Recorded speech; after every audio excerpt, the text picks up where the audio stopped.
Ayan, magandang araw po sa ating lahat mga idol at mga kababayan.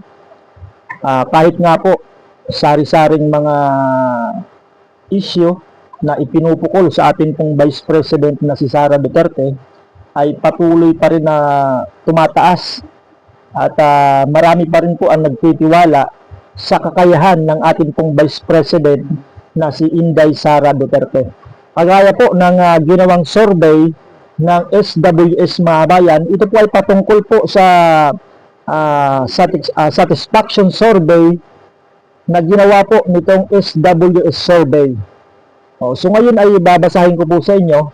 Ito pong post ng Archlight News.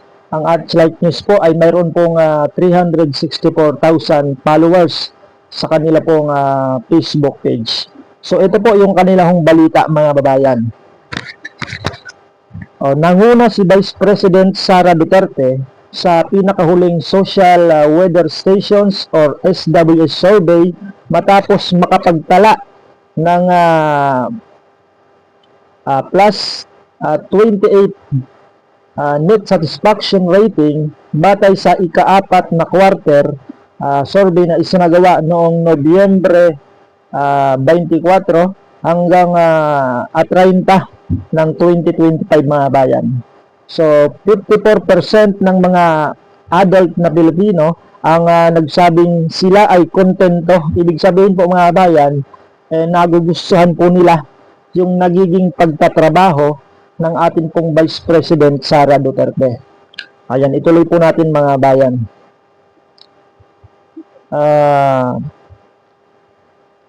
Habang 26% ang hindi nasiyahan, katumbas ng moderate na marka ayon sa SWS survey. Mas mataas ito ng 6 na puntos kumpara sa kanyang plus 22 net rating noong Setyembre 2025. Ibig sabihin mga bayan, kung napapansin nyo, habang papalapit po yung 2028 presidential election, ay lalong mas maraming nagtitiwala sa atin pong Vice President. Mas marami po yung nagugustuhan, yun pong nagiging pagtatrabaho ng ating pong Vice President kahit po iba't ibang mga isyu yung ipinupukol sa kanya mga bayan. Yung tiwala ng ating pong mga kababayan ay naandun pa rin sa ating Vice President na si Inday Sara Duterte. Nakapagtala si Senate President Tito Soto ng plus 16 marka, halos hindi nagbago mula sa naunang survey. Ibig sabihin, hindi po gumalaw itong patungkol kay Tito Soto mga babayan o si Senate President Vicente Tito Soto III. Ito naman, si Speaker Faustino din naman ay umangat ng 5 mula sa 2 hanggang habang si Chief Justice Alexander Gismondo ay nanatili sa 9. Ang huling 2 opisyal ay kapwa may neutral na klasifikasyon mga bayan. So ito po, ipinaliwanag ng SWS survey na ang net satisfaction rating ay nakukuha sa pagbawas ng porsyento ng mga hindi nasisiyahan mula sa porsyento ng mga nasisiyahan. Isinagawa ang survey sa pamamagitan ng face-to-face interviews sa 1,200 respondent na may edad 18 pataas na may plus minus 3% margin of error para sa pambansang resulta at plus minus 6% sa bawat pangunahing rehiyon ng ating pong bansa mga bayan. Ito po, so good news po ito sa mga diehard Duterte supporters sapagkat patuloy po na nadaragdagan ito hong mga kababayan natin na tumitiwala sa ating pong Vice President Sara Duterte.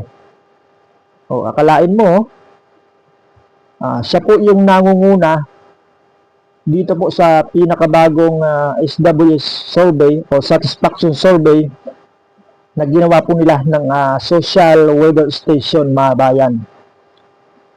Nangunguna itong si Vice President Sara Duterte. Ibig sabihin lamang po, mga bayan,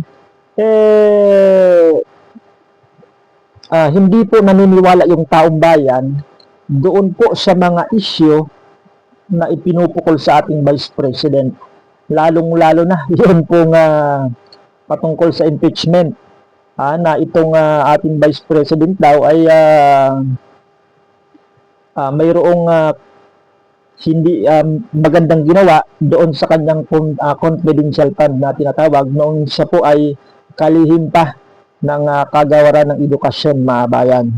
So hindi po naniniwala yung karamihan na itong si Vice President Sara Duterte ay hindi ginamit ng maayos yung kanyang pondo doon po sa Department of Education. So ibig sabihin, yan po ay gawa-gawa lang ng mga kritiko ng ating Vice President. So tingnan po natin yung mga komento ng ating pong bayan kung ano po yung masasabi nila patungkol po dito sa naging survey ng SWS. Ito po. SW survey, nangunguna pa rin si Vice President, thanks God, sabi ni Leola Reyes. Ito pa. Para sa kabutihan ng Pilipino at ng Pilipinas, Duterte pa rin. Edeta Bertudaso. Ito naman po, komento nitong si ito po, wait lang po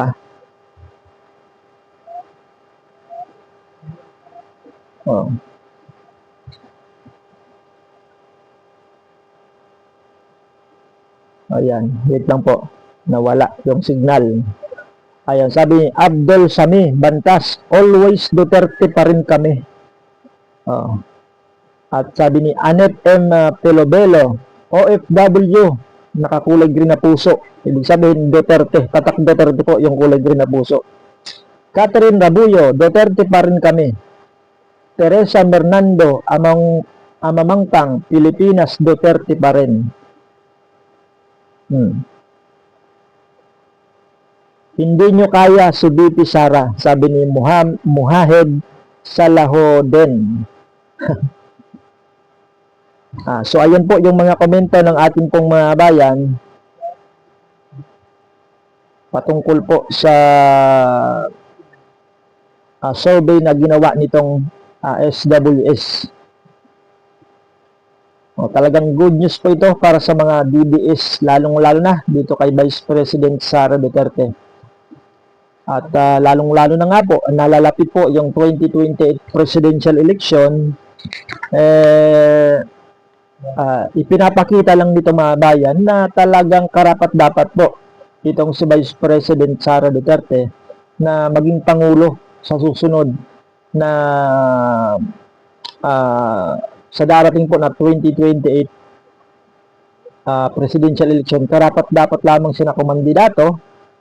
At sapagkat siya po, sabi nga po nitong si Gordon, kung di ako nagkakamali, talagang napakalakas po. Kahit ano pong gawin, tanggapin natin yung katotohanan na napakalakas po talaga nitong si Vice President Sara Duterte sapagkat marami po siyang taga-suporta. So, ibig sabihin, mahirap po kalabanin itong si Vice President Sara Duterte. Kaya yung mga kalaban niya nag-iisip na kung sino yung ipantatapat dito kay Vice President sa darating na 2028 presidential election. May mga bali-balita na yung ipantatapat daw dito kay Vice President Sara Duterte ay yung kalaban niya dati, o yung kalaban ni President Bongbong nung nakaraang 2022 presidential election na si Madam Leni Robredo ng Naga City. So iwan ko lang kung tatakbo pa rin itong si dating Vice President Leni Robredo kasi may mga usap-usapan na hindi na daw siya tatakbo kasi magpo-focus siya doon sa Naga City, mga kababayan. may mga bali-balita din na si Senator Risa Hontiveros ay handang-handa po na tumakbo bilang kalaban po nitong si Vice President sa 2028 presidential election.